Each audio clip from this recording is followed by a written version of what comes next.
with the Creek Fire, the Lake Fire, El Dorado Fire, all of those big fires going on, we kept getting text messages and like alerts to stay inside. Can you best tell us why it suggested that, they want people indoors when the air quality is like that?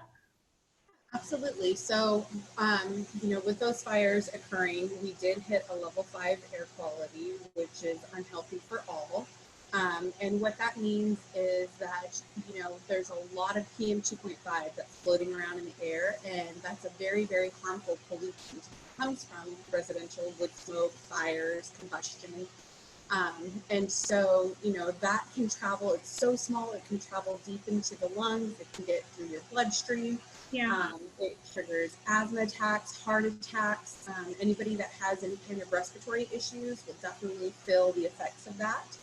So it was important that we notify the public to please stay indoors, take every precaution to protect your health, and limit your exposure.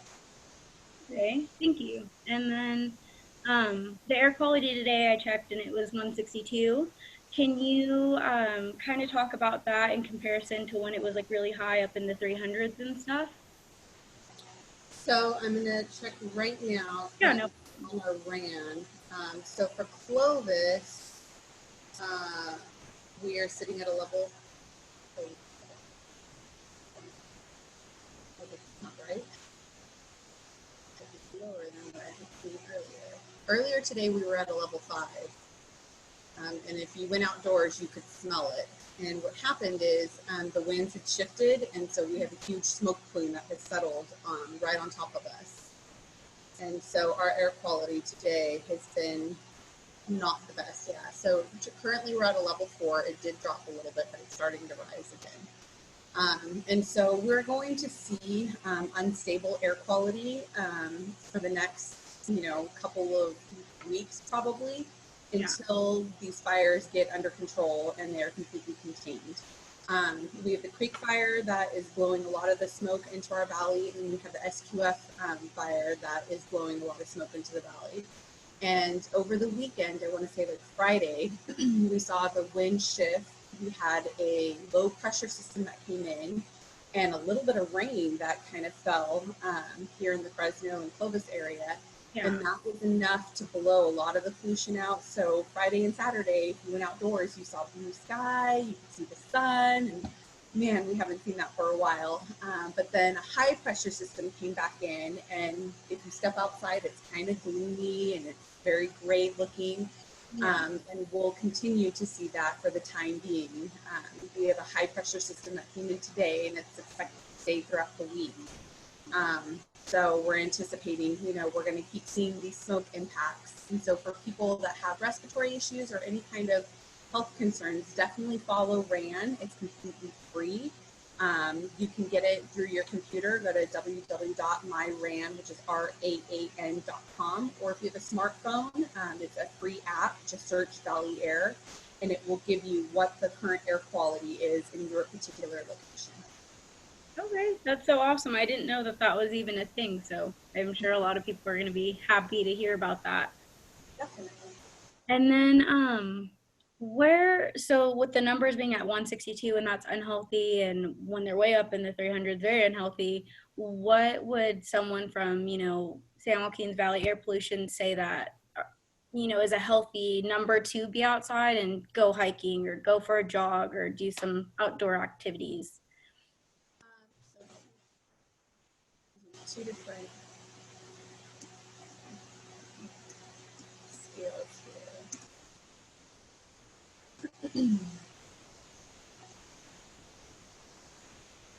So it's also going to depend on the individual. Every individual is a little bit different.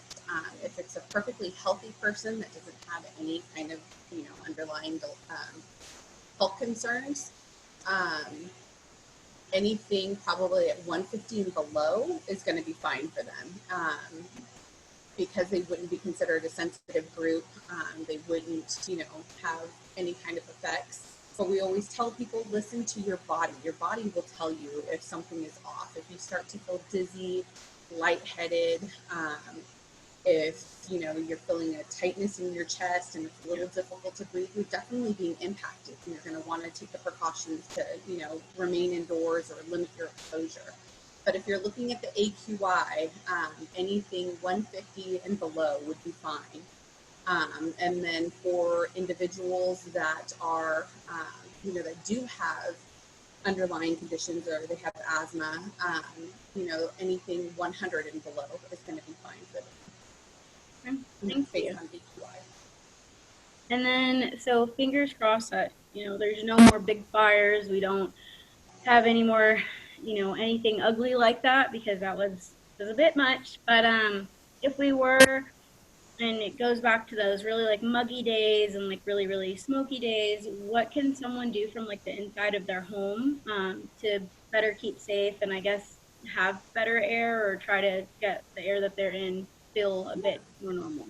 So currently right now we're pushing a lot of folks, because of the past couple of weeks we've been inundated with smoke, to be mindful of their AC filters, because their home air filters are circulating and pulling some of that outside air, and that filter is capturing all the stuff. And so there's a lot of we're noticing that typically you can go like a month, 2 months, sometimes 3 months, depending on what kind of filter you get, without having to change those. But because of our current situation, they're having to be changed out far more frequently than usual.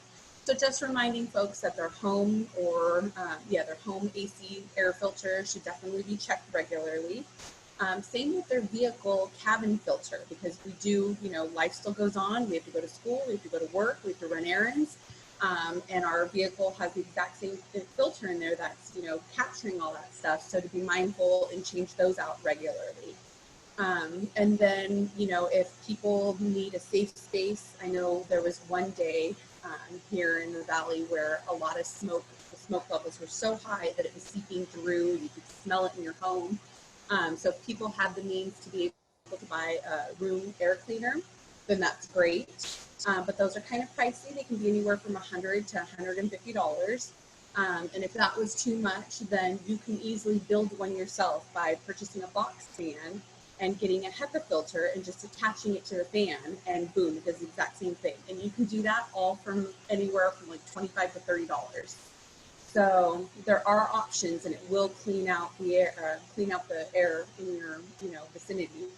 So we tell folks that those are things that you can do. Make sure you've sealed up your windows, that there's no air coming through. I know some older homes have big old cracks through the doors underneath, so you would tell them seal that up so that stuff doesn't get in. And you can do that simply by just putting a towel under there. But yeah, there's many ways. And if you follow our social media, we have Instagram, we have Facebook, and we're also on Nextdoor. We post a lot of tips and tricks to keep people aware and things that they can do during this time right now. Okay. All right. Thank you so much, Cassandra. I got a lot of information from you, and you were very insightful. So you're great at this. Thank you.